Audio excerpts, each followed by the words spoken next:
Are you struggling with your recall? Do you find recall sessions difficult, not really sure where to go? I'm going to give you 3 top tips on how to improve your recall, okay?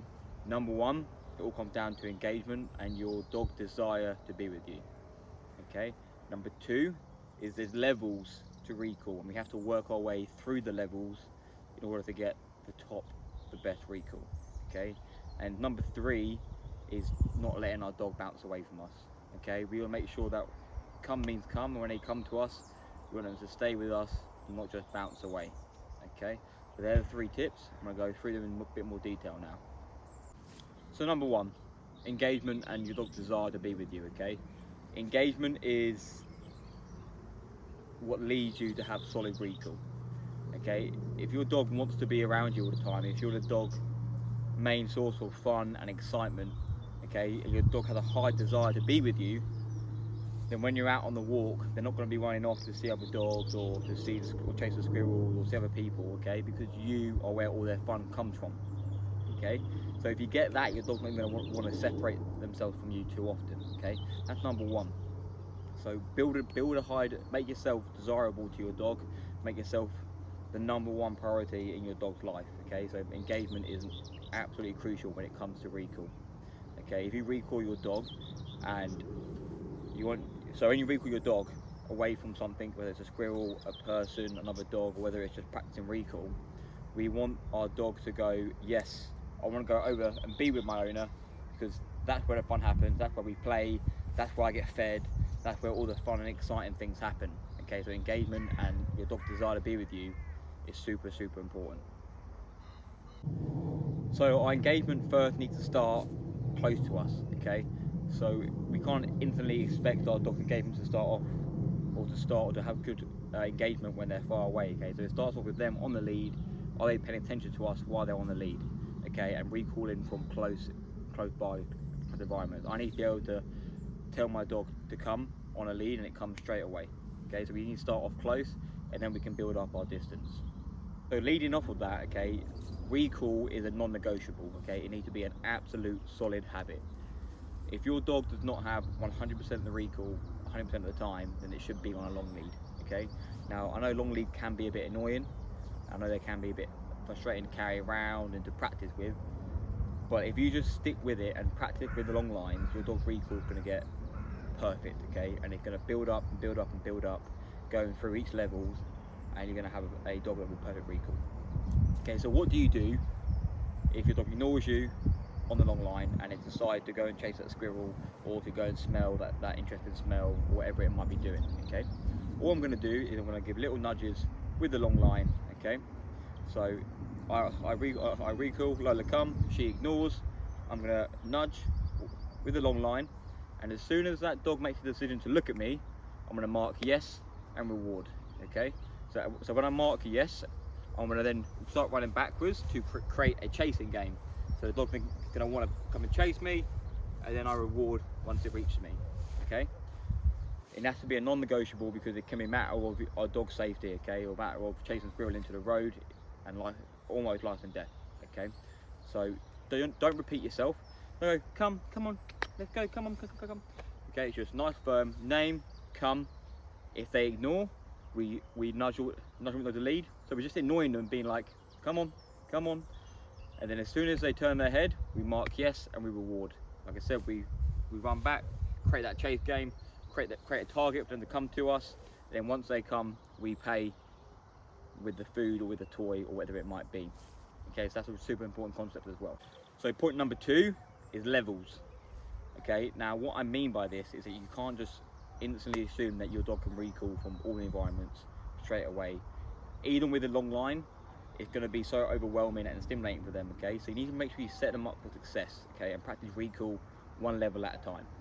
So level 1's easy. That's inside and around the house, okay? An environment that they're comfortable with, familiar with, and should have very good foundations already in the house or in the garden, things like that, okay? And that's where we start our recall.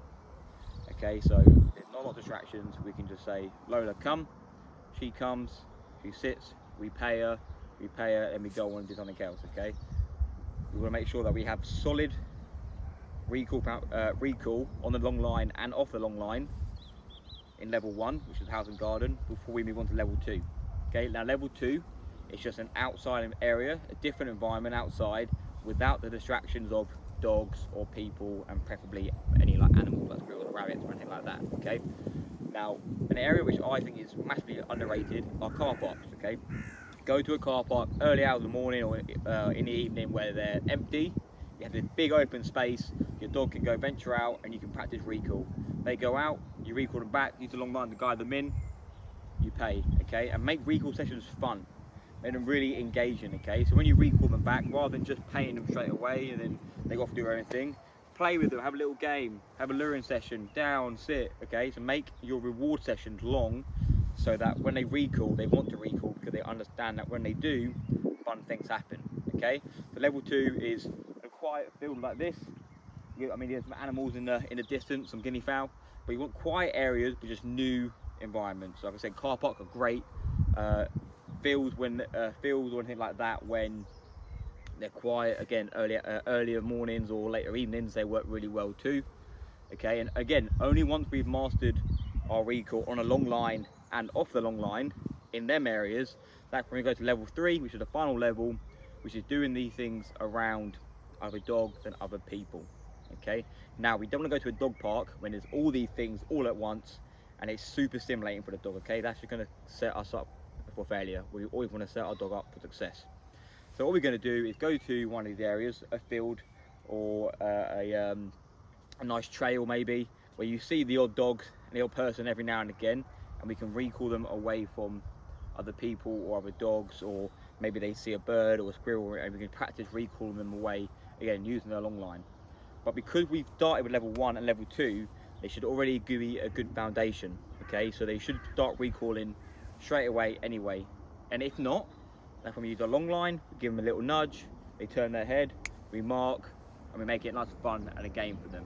Okay, so you've got to work your way through the levels, okay, level 1, 2 and 3, just to make sure you're setting up your dog up for success. And once you get to level 3, you use the long line, and then once you trust your dog, and you're using, once you trust your dog and you're barely using the long line at all in level 3, that's when we can practice unclipping our dog and practice without the long line as well. Okay, now it's really important that even if they have a bad session, that we keep with it and we keep practicing recall. Okay, and we don't want to only use recall when we need it. We need to practice recall all the time so that when we do need it, it's already a learned behavior. Okay, so that's number 2, levels. So the third big tip, which I think is not often talked about, is when our dog bounces away. Okay, so we recall them, they come sometimes to us, sometimes maybe 3 or 4 foot away, and then they bounce and run away. Okay, when we ask our dog to come, they've got to come to that sit front position, nice and close. Okay, because again, it's a matter of safety for our dog. Okay, they could be unfriendly dogs, they could be unfriendly people, they could be other animals they haven't seen before, horses, deer, things like that. Okay, so they have to come to us, so we can either put them in a hill position, put them on the lead, or then we can stop playing with them. Okay, we don't want them to come 4 foot in, then bounce away, or come to us, get their reward, then bounce away. So what we want to do, like I said, we recall them in. As soon as they make the decision to come to us, we mark yes, we run back, create that nice exciting chase game. They get to us in a sit front position. Okay, we're then going to pay with either verbal praise, physical praise, food, or a toy, whatever it might be. We pay for the initial recall, and then we're going to keep paying them the longer they stay there. Okay, so if our dog comes and sit, we're going to pay once, they stay engaged, we pay again, and then rather than just send them on their way, have a little play with them. Okay, so do some luring, get them into hill, sit down, have a little, make your reward session longer. Okay, so rather than they just come, you pay them, they bounce away, they come, you play tug for 30 seconds to a minute, or you throw a ball then for 20 seconds or a minute. Okay, make the reward session longer so that when they hear that recall cue, they think, oh, we're going to play now, this is going to be such a great time. Okay, and that stops our dog from bouncing away. So they come to us, they sit, they're like, okay, what we're going to do, we're going to play, we're going to do some luring, like what's going on. Okay, and we want our dog to be engaged with us, and that should stop us then from bouncing away.